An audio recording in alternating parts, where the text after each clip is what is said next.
Hello, everyone. Welcome back to A Plus Parents. And with me today is one of our students. And this student, her name, she goes by Lilli. So I'm going to make sure I say Lillianna Dorsett. She's with us today. She's a 10th grader.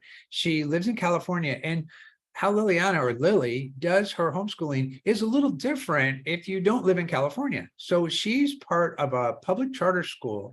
And in California, it's super cool what they do. So in California, public charter schools actually set themselves up where they can accommodate and work with people that are wanting to work from home. They're homeschoolers. So she gets to be homeschooled, but still have resources from her public school, which is super cool. And we'll have her share a little bit more about that.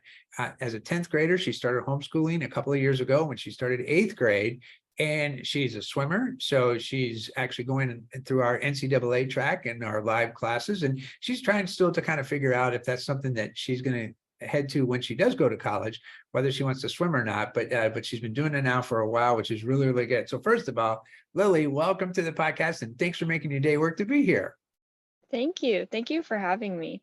Absolutely, super cool. Okay, so let's just jump right in, right? So here you are, and you're doing, you're homeschooled and you're doing all your courses, and you're doing our geometry course, and then you also participate in, everybody calls it, you call it the ASU digital prep program, but for people that don't know the ASU acronym, and it's Arizona State University. So you're really on a college prep track for all the things you're doing and going through our program, as well as working with the ASU program, right? So you've got all this stuff going on in school, but tell us a little bit about, we're going to come back to the, how Heartland works at your charter school that you work with, but let's find out a little more about you first. So tell us, what kind of hobbies are you into? I know you're a swimmer, right? What else are you into? Yeah, I crochet, I cook, bake, and then I also volunteer at a local horse rescue. Oh, awesome. What do you do at the horse rescue? I usually will start off my morning by cleaning pens, and then I'll move on to brushing the horses and just spending time with them.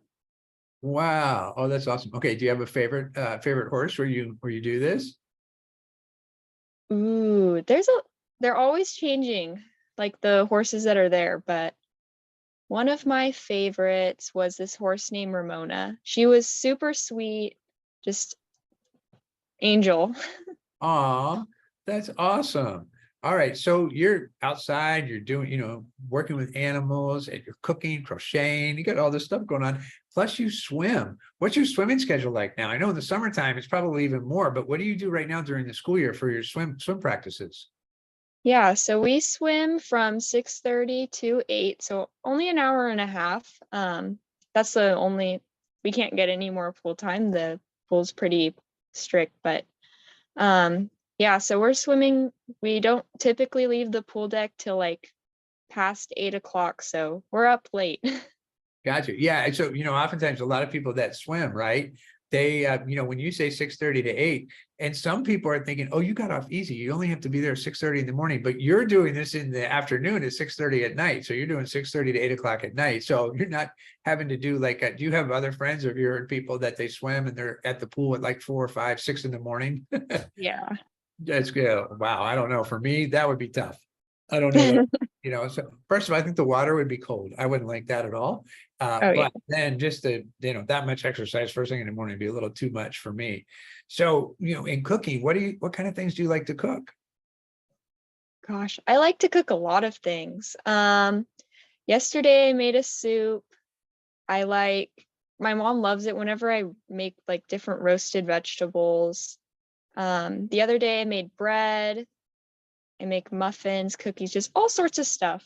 Oh, that's great. Well, you're a baker / chef. So that's really great. Awesome. You kind of got it all going on. So, let's kind of look at how the transition from being going to public or private school and how you made that transition to homeschooling. So tell us a little bit about what was going on and how old were you and what was happening that you made that move from your traditional school you're at to becoming a homeschooler. Yeah, so I've always been in private school. I've never being in charter school is the closest I've been to being in a public school because it's technically a public school, but I'm still at home. But I've always been at a a private school, and in 7th grade, I I met this friend, and she was homeschooled all her, like basically all her life. So my mom talked with her mom, and they thought like that it would probably be like a good idea to maybe like switch to homeschool. So we had kind of decided like halfway through the school year that I'd switch, just because it seemed like something that would work for me, and especially considering the current school situation, because we were at the school we were at, there was a lot of busy work. Like I felt like there wasn't a lot that we were really learning. It was more of just like how much work can you get done during the day so that you can like maybe not have homework at night or something. So Right. there was a lot of busy work. So then we decided, oh, we'll like switch to homeschool. I can go more at my own pace. And then we knew it'd probably work for me just because I'm self-motivated to do my homework. So but then COVID ended up happening, so everyone was at home. So my 8th grade year was like my first official year of homeschooling. Wow. Okay. So it was funny because, you were already thinking about homeschooling before COVID happened. We have a lot of people, that have discovered homeschooling because COVID happened, and they got home and they're like, oh my gosh, I can do this from home. But you were already kind of on that path and thinking that way. And then you got a little taste of being at home while you were still part of the private school, but you couldn't go to school. So you're at home.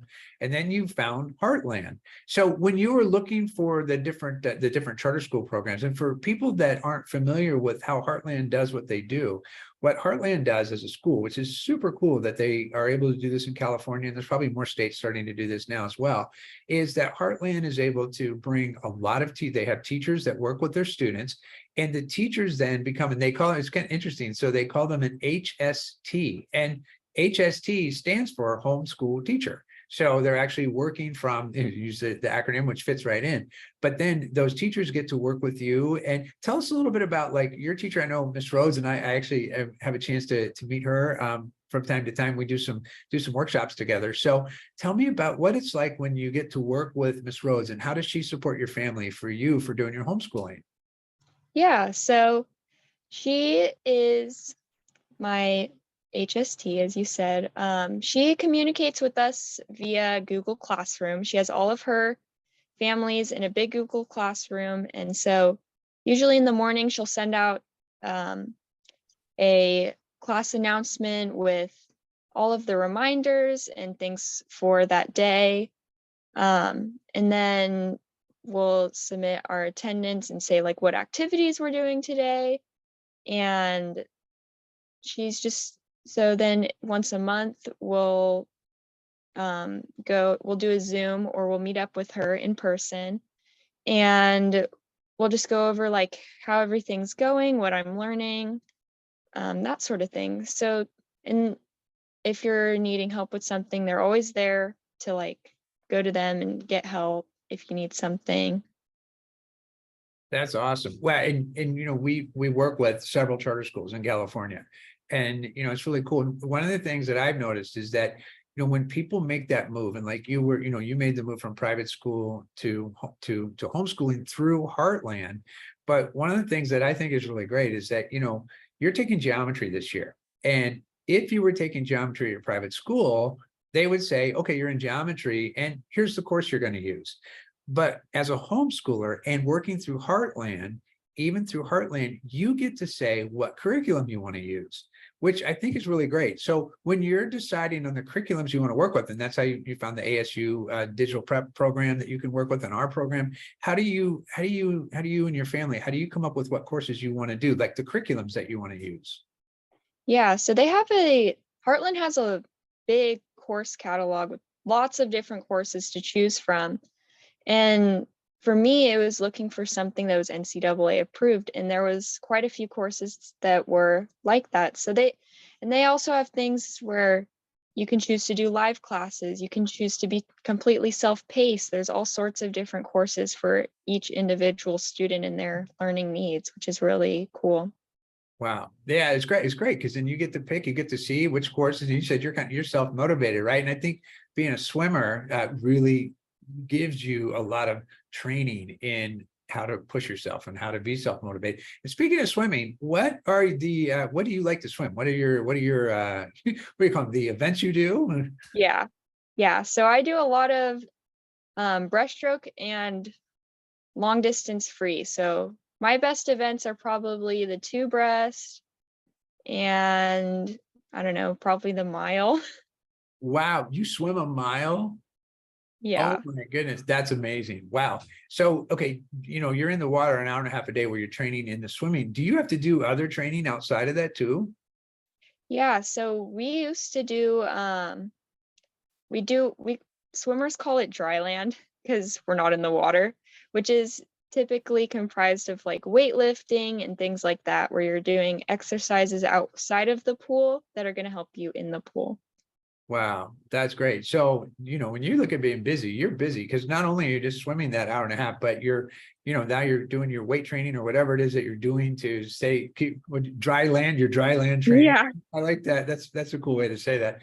So you're doing a dry land training, you're managing your school day, and then you're still doing all the things where you get to work with the horses, and you're back to the things you like to do is cooking, crocheting, and those kinds of things. So, knowing that you've got a lot to do, right? And that you come up with that lifestyle.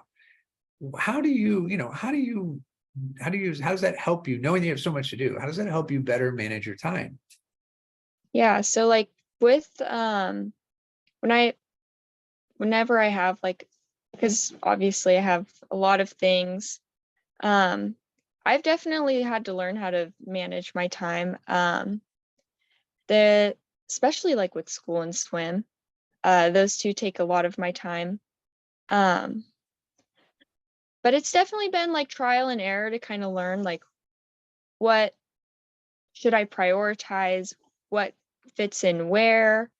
Um, like I know that school I do best in the morning, training better at night. So it's been there's been a lot of learning to just figure out like how to manage it all, but that's definitely been really useful.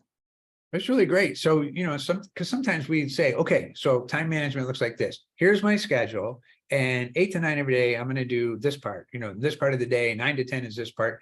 But you really looked at it from looking to see what worked best for you in your day, and then you schedule it around that. So, like if school for you is better in the morning, right? And then some of your physical activities are at night. That's awesome. So I think that's really great because oftentimes we just think we're going to have to just make it work. But there are some people that for them, they need to get up and be physical in the morning before they start to do their coursework or their schoolwork or whatever that they're looking at. So I think that's really, really awesome. So good for you that it's great because you're looking at it from creating something that works for you, and you're testing it, you're experimenting with what works first, which I think is really, really great. So I'm taking a guess that your mom probably supports you quite a bit in this. How does she help you with managing time and all the different things you're doing? Plus, she's probably driving you around a few of these places too, right? So Yeah, my mom, both of my parents are very supportive, especially my mom. I don't like they're always there whenever I need help with an assignment. My mom definitely does a lot of the driving, chauffeuring us around from swim practice back home, all over the place. So I'm very thankful for her and just her always like helping whenever I need help with different assignments or either just helping go places. well, now, all right. So you're counting on mom for transportation, right? Um, Yeah. but she doesn't always know where you're headed or where you're going. Or sometimes maybe she does. I don't know. She keeps track of your schedule, but I have a feeling Mhm. you keep track of your schedule. And when you have a lot to do, and you got, and sometimes I know people they see, they look at their day and they're like, oh, I have all this to do. And they get overwhelmed. And oftentimes we'll find people that they have so much to do that they end up not getting anything done because what's in front of them is so much to do. Right. So when you're looking at on a day where you see, and maybe every day is like that, where you see that you have a lot to do, where do you start? How do you know where to start for yourself? Yeah, this is definitely something that I've come across kind of el- every now and then, like oh my gosh, there's so much. How am I going to get it done? So I always start with everything that you need to get done. just write it down. Doesn't have to be in any particular order, just write everything down on a list and start choosing the things that are most important and what needs to get done. Because sometimes you might find that some of those things were not that important. They can be waited on. I also find that it helps to write down how long each task is going to take and how long you have to get everything done. So you can kind of piece it together almost like a little puzzle to get the most amount done in whatever time span. Oh, that's really good. Okay, so and sometimes people are like look at school, right? And you're looking at your schoolwork and the things that you're working on. And when you look at the way that looks, and you can see that there's all these things to do and you're busy and you've got everything going on. And maybe there's some things that you want to be doing a little bit later in the day, but you got to get that schoolwork done first, right? So what tips do you have for people? Like, what is it that you do for how to get your schoolwork done, especially on those days when there's a lot to do? Yeah. So with schoolwork, I find that it really helps whenever you kind of follow, like, I'm sure that some people have probably heard of this, where you work for 20 minutes and then take a 10-minute break. Or some people work for 20 minutes, take a 20-minute break. Just so then, because sometimes if you start an assignment and then halfway through you go, this isn't that fun, so I'm going to go do something else. Or, I'll just take a little break, but then it turns out to be an hour. So it just helps when you make it more structured. So it's like, I have to work for this 20 minutes and then I get a guaranteed 10-minute break or something like that. Got you. Oh, that's really good. Yeah, especially those breaks. And there's things out there where they call it like Netflix and Yeah. all those other, next thing or some kind of social media. And you kind of get there and there's that rabbit hole, right? So it's really good. So you keep the structure of saying, okay, well, I've got this amount of time, I'm going to work for this amount of time. And you probably, it's funny too. I bet I'm going to take a guess that when people say, well, I'm going to work for 20 minutes and I'm going to take a break, and even if it's for another 20 minutes, they probably set their timer for that time that they're working, but maybe don't remember to set the timer for the time they're on break. But you're actually paying attention to both, which is really good. So that's really awesome. Okay. So, you look now and you see, you've spent the last 2 years, you're grade 8, grade 9, and 2.5 years, because now you're in grade 10 this year. And as a homeschooler, what do you see now that's now possible for you as being a homeschooler, even though you're still doing it through a public charter school, but you're really doing homeschool? And what's possible for you now that maybe wasn't as possible for you when you were in private school? Gosh, there's so much. Right? Definitely volunteering. I'm able to go like all day volunteer, which wouldn't be possible in a normal school setting. Or my mom gets Tuesdays off usually, and so I can take the day off to just spend time with her. Or I've had, whenever we go on vacations or go to swim meets, I don't have to worry about scheduling time off, like being at school. I don't Right. have to plan it or bring all my homework with me. I can just either work ahead or schedule around the certain plans that were made.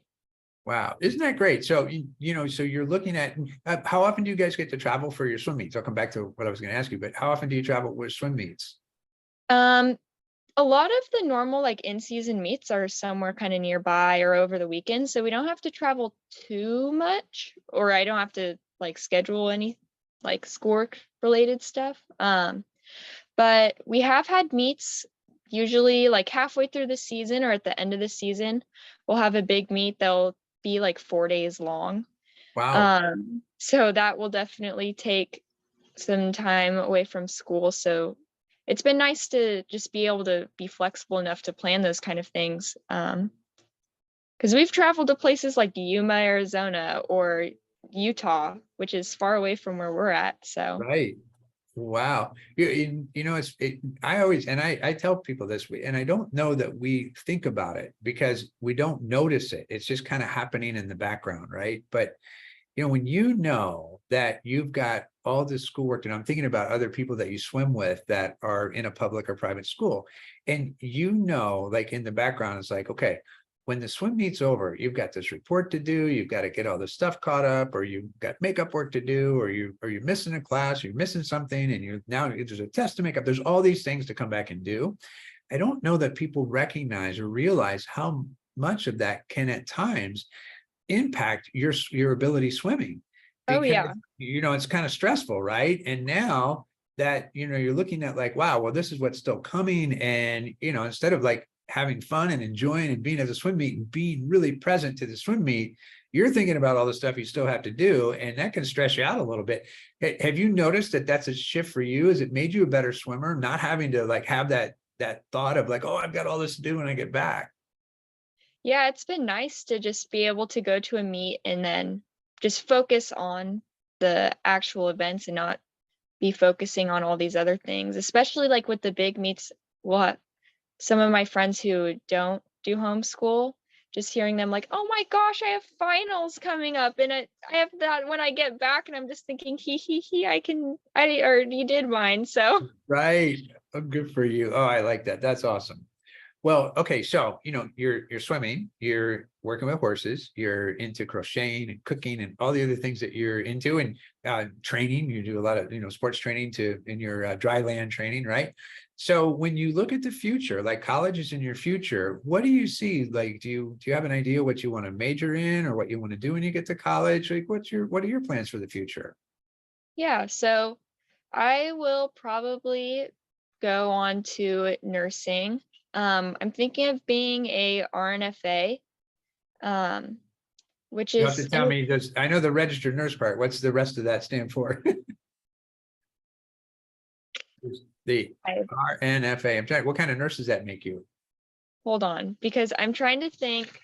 I keep looking it up and I can't quite remember, but That's I'm pretty okay. sure that my job's going to be a lot more around like sewing up patients after surgery, Ah, that sort of thing. gotcha. It's like Okay. a kind of like a nurse, but it's an advanced practice nurse. Gotcha. Okay, perfect. So you actually be in the surgery room and helping people close things up when wow, that's really cool. Wow, there's a lot of studying to do that comes with that. That's awesome. And so, when you're looking at that and you can start looking at universities and things like that, homeschooling is giving you an opportunity to really start to kind of hone in on what's important and where you start to want to see how you get there. So let's say you're at that swim meet and you see one of your friends that's swimming with you, and they're in that place like, oh my gosh, I got all these finals to do, and all this stuff is like kind of like bubbling up inside them, right? If they mention to you and say, hey, Lilli, we know that you do this homeschool thing, right? What advice do you have for a young person who's interested in being homeschooled? Yeah, so I would probably first have like just have them consider like what is their I don't know how you say that, like their work ethic, kind of. Ah, right. Okay. Um, because I just know like both me and my sister, we both did homeschool, but we're very different people. And so she personally didn't like it. It wasn't what was good for her. She thrives in public school though. Ah, So okay. I would first just consider like, what's your personality? Are you more self-motivated? Or do you need a bit more structure? Are you more extroverted, more introverted? So just those kind of questions can help you decide like, is homeschooling right for me type of deal. If they do think that homeschooling is right for them, then I highly encourage them to go find a homeschool. Right. Very cool. Yeah, in California, there's so many out there, and there's some really, really great ones, and we get to work with so many out there. And then oftentimes too, for people that live in other states, what they have in their local areas, they call them co-ops. And so like a co-op is where they meet once a week, and and oftentimes it's like parents come together, and it's like the parents kind of look to see, okay, well, I can teach this class and one teaches another class. And so they get to work together, and parents, it's really fun because I've been able to participate with some of the co-ops and getting to know some of the different families that come in, and letting to see, especially some of the moms that come in and they want to teach something that they're really, really passionate about. They have a lot of expertise in, and they can focus in on what's really important to them as well to share it with the families that come to the co-op. So that's really good. Okay. So let's look, right? So your parents took on this idea of you being homeschooled, right? Yeah. What would you thank them for? What would you tell them thank you for allowing you to be able to be homeschooled? I would thank them for their support. They've definitely been very supportive. I don't know if my dad always understands how homeschool works, but he's still there supporting me through it. Always like asking like how I'm doing, if I'm needing help with anything. So just for their support mainly, and also just the willingness to switch things around for each of their individual children. Like we Right. all are in different not homeschool program. We're all in different school programs, all doing different things. And so they've done an amazing job at just like making sure that each kid is doing what works best for them. That's really great. Wow, that's awesome. So they're really looking at it from what's best for you. So that's awesome. When is the last time that you came up and gave mom a big hug and said, thank you for letting me be homeschooled? I've given him a big hug, but I have yet to like give him one for letting me be homeschooled. So I'll have to do Okay. that. Absolutely. There you go. Homework assignment, right? Just give mom and dad a big hug today and just say, guys, thank you so much for letting me be homeschooled, right? And even in the middle of your day, you can take time out and do a podcast like this with me. So that's even awesome. Yeah. Too. So thanks for being able to do that. Okay, so you got Mr. J, Chico. Any shout out you have for him? Because he's your live class teacher in geometry. Thank you for teaching me math. Now, he says he's funny. I don't know. Is he really as funny as he thinks he is? Maybe. Oh, baby. Okay, very good.